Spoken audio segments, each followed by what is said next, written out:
छत्रपती शिवाजी महाराजांचा पाईक म्हणून मी आज या पदासाठी शपथ घेत आहे।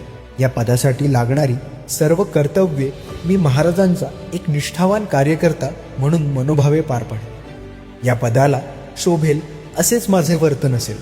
आचार्य गुरुकुलम हे माझे कुटुंब असून मी माझ्या कुटुंबातील कोणाच्याही बद्दल आकस भाव ठेवणार नाही व पक्षपातीपणा न करता मी माझी जबाबदारी पार पाडेन। सर्वांचा आदर राखून नम्रतेने माझी जबाबदारी पार पाडेन अशी गुरुकुल व महाराजांच्या चरणी शपथ घेतो।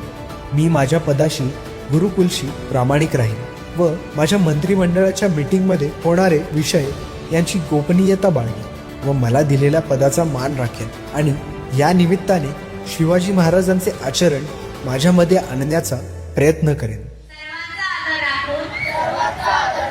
नम्रतेने माझी जबाबदारी पार पाडेन अशी मी गुरुकुल व